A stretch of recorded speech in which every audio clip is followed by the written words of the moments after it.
Pothaminasi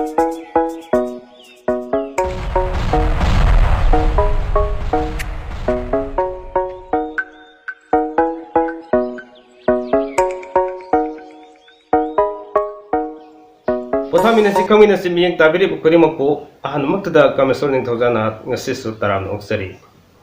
loinana ngasi pujari ba topic asi ati karisunate matau karam dorga nipa pokani matau karam dorga nupi pokani habisiki matangda mamangai da science ki calendar ama sat amakak ki matung inna ngasi dagina sahi satret ki mamang dagi habidi from the 12th century sidagi hauna science singi oiba karamba matamda concept ohelaga nupa pokani amadi karamba matamda concept ohelaga nupi pokani haibisigi sat ama ngasi fawda apply to dona lai hariba chart asi yengaga apply to kiba khudimak ngasi fawda 99% success oduna lai masi tangai padana nupa poko pamba nupi poko pamba mioi kai hama lebiramgani habisi uzaraga khajitang orsu kana fangadra haiduna chene nasina miyamda thamjabani hojik hariba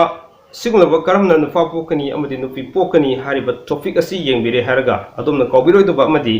channel pothaminasi khaminasi subscribe to kawbigano like share to kawbigano loinana sidagi hena kanaraba topic kyama pujarakpada atongni store ba support ama to wiu habisima hanna thamjage hojik miyeng taminasi ekoina sahi Charani Pandagina sahi nifumunga fawda leiribi nupi singna hariba karamna nupi pokani nupa pokani habisi apply to yagani habidi khudima sin nupi da yenglaga togadabani kudamoina hauji aina onjari basat asni miyamna yengbire haraga karamma thada karamma sahi gi matung ina karamma thada concept ko hinbiraga nupa pokani nupi pokani haido miyamna khangbidorise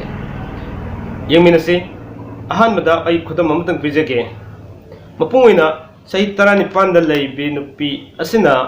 mapungoina January amadi March tha sida miyeng tabiyo ff haidun iba thengna birangani hariba f asina stand out si karisuna te nupi pokani habani aduna January amadi March tha sida sahi tarani panda leibi nupi aduna concept ko hindi ba ahan concept ko igada tha se sida he ko hindi ba taragadi koina nupi oigani laduga lemhoriba haidun tharbisina standard sida mapungoina hariba tha sida concept ko hinbe targati nupa polkani habisima ngasi fawda sangeng tokiba singda 99% mai partner labani adom samutang sangeng tobiu sin in thamjiningedi lona to bukhoda mama haijarabada saitram pandale ribasi yengbio January da thai January tha sida concept ko hinbe targati nipa oigani loinana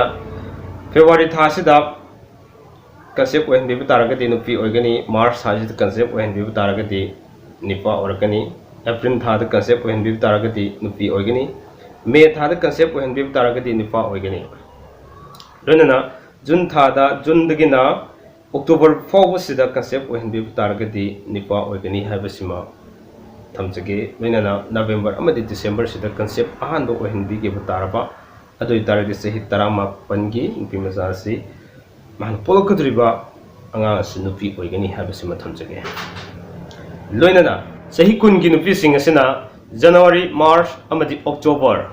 tha sida concept ohin bikraba ado di nupi polani lemoriba tha singasida oiba targadi nupa orakani habisi mathamjage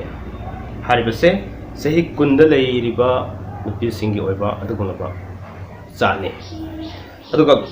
sahi kunmathoi hek sahi kunmathoi da leiba nupi asina he concept oiragadi tha khudimakta January din December fawba sida any chama do oiro tha khudimak sida concept he oiraba sahi kunmathoi da masang sahi kunmathoi da concept oiragadi nupi pol ani habisi ma thamjageba saharibasi according to in paijer basa asigi matung inani nyana khangbi dorise sigumadana sa sing sida adom adomna yengbibo yagani makhata na so hojik sahi kunithoi gi thamjage sahi kunithoi gi nupi sing ase February March May amati October sida concept oiragadi nipa oigani lemori sing ase dana nupi oigani habasi mathamjage loinana mathanda sahi kulumdoi gi nupi asina March June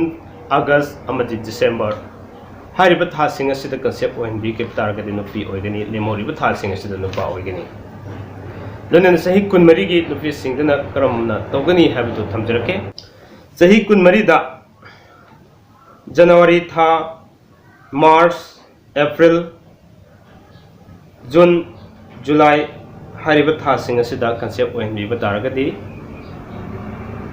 नुपा ओरकनी लेमोरिब था सिंग असिदा concept ओइनबी तारगदी नुपी ओरकनी हैबिसमा थमजगे Matang सही कुनमंगा की सही कुनमंगा दा करम तौगनी हैब मतमदा जनवरी February मे जनवरी February मे जुलाई हारिब था सिंग असिदा concept ओइनबी तारगदी नुपी ओइगनी लेमोरिब था सिंग असिदा निफा ओइगनी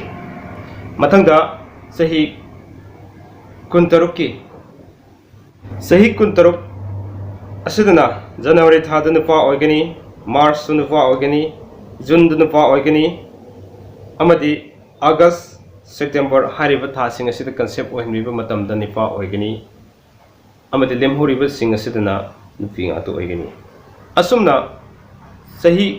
19 dagina sahi 95 fawda leriba sat asi adomna miyeng tabiri haraga karam matamda concept ohen bigani haibasi concept ohen biraga adom na famliba nupa pok famliba nupi pok famliba kudima to phangbo oibiro haiba pothamina si khamina si ki maike digi thamjage asumna makha tarakpa topic kaya singsida habadi karamba thada sei 19 dagina 95 fawba sida isa isa ge sana sana ba tha sing aduda karamba matamda concept ohelaga nipa oigani nupi oigani haiba sing adu miyeng tabire haraga khangbiba yagini khangbiu amadi kana budu lobiu haiba sima pothamina si khamina si gi maike digi thamjage